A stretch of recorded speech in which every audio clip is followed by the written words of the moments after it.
Hello বন্ধুরা, আসসালামু আলাইকুম। আজকে তোমাদের সাথে শেয়ার করব বায়লা মাছ ভুনা রেসিপি। যারা এখনও এভাবে রান্না করে খাওনি তারা অবশ্যই একবার হলেও ট্রাই করে দেখতে পারো, ভীষণ মজার হয় খেতে। তো দেরি না করে আজকে চলে যাব সরাসরি রান্নায়। তো এখানে হলুদ এবং মরিচের গুঁড়া এবং পরিমাণ মতন লবণ দিয়ে আমি মাছটাকে ভালোভাবে মেখে নেব। আশা করি তোমাদের আজকের এই ভিডিওটি অনেক ভালো লাগবে।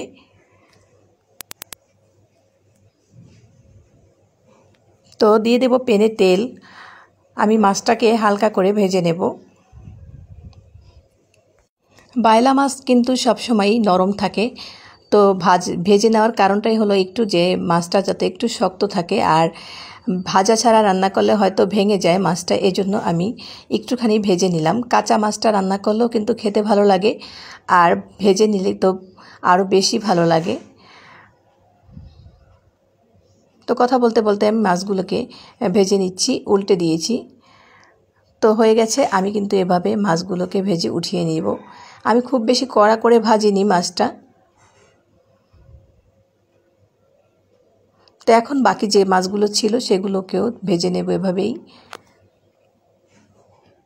তো আমি আর একটু তেল দিয়ে দিয়েছিলাম। তো এখন আমি পেঁয়াজটা দিয়ে দিলাম এবং দিয়ে দেবো ফালি করা কাঁচামরিচ। তো আমি আর একটু ছোটো করে নিচ্ছি, কাঁচামরিচের সাইজটা বড় ছিল।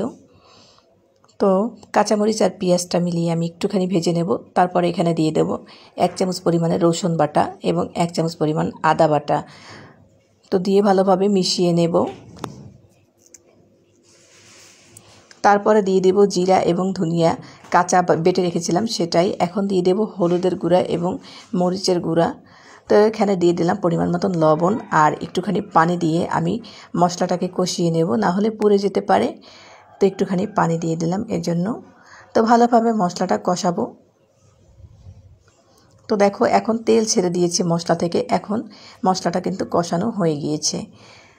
তো এবার আমি পানি দিয়ে দেব পরিমাণ মতন, মাছটাকে সেদ্ধ করে নেব এই পানিতেই। তো আমি এখন মাছটা দিয়ে দিলাম।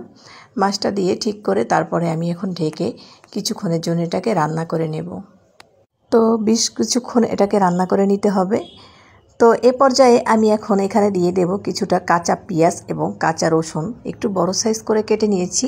এটা দেওয়ার ফলে রান্নার টেস্টটা কিন্তু দ্বিগুণ হয়ে যাবে।